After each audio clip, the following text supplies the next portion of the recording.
India गठबंधन से सभी को लग रहा था कि अखिलेश और राहुल अब एक ही खेमे में हैं, लेकिन अखिलेश यादव का यहाँ नेशनल ड्रीम क्यों बन सकता है राहुल गांधी के लिए यहाँ पे बड़ा खतरा। तो आपको बता दे, समाजवादी पार्टी के मुखिया अखिलेश यादव ने दिल्ली की राह पकड़ ली है। उन्होंने उत्तर प्रदेश की विधानसभा करहल से विधायक के पद से इस्तीफा देने का मन बना लिया है। मतलब साफ है कि कन्नौज से सांसद के तौर पर अब वो दिल्ली से पेश आएंगे। जी हां, दिल्ली से देश की राजनीति करना चाहते हैं। उन्होंने यूपी में जिस तरह समाजवादी पार्टी और कांग्रेस को भारी विजय दिलाई है, अब वो यही कारनामा शायद पूरे देश के लिए करने के लिए कमर कस रहे हैं। तो वहीं उत्तर प्रदेश में चुनाव कैंपेन, सीटों के बंटवारे, प्रत्याशियों के चयन, मुद्दों को चुनने में उन्होंने जो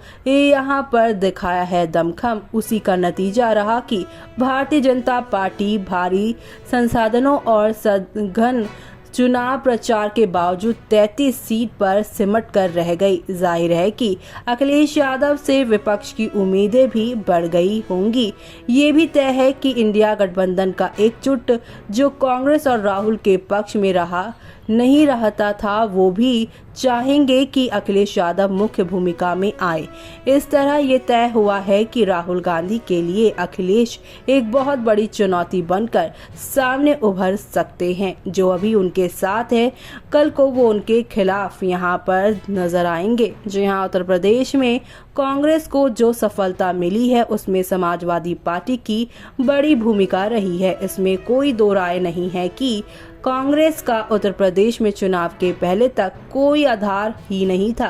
पिछले चुनावों में अमेठी में राहुल गांधी की हार भी हुई थी और इसी के साथ कांग्रेस से केवल सोनिया गांधी ही जीत सकी थी। उनके भी जीत का मार्जिन काफी कम हो गया था। यहाँ तक कि 2024 लोकसभा चुनावों में रायबरेली और अमेठी की जीत बिना समाजवादी पार्टी के संभव ही नहीं थी। तो ऐसे में 2022 के विधानसभा चुनावों में रायबरेली और अमेठी संसदीय सीटों के अंतर्गत आने वाली विधानसभा सीटों पर कांग्रेस प्रत्याशियों को कई सीटों पर तीसरे स्थान पर संतोष करना पड़ा था।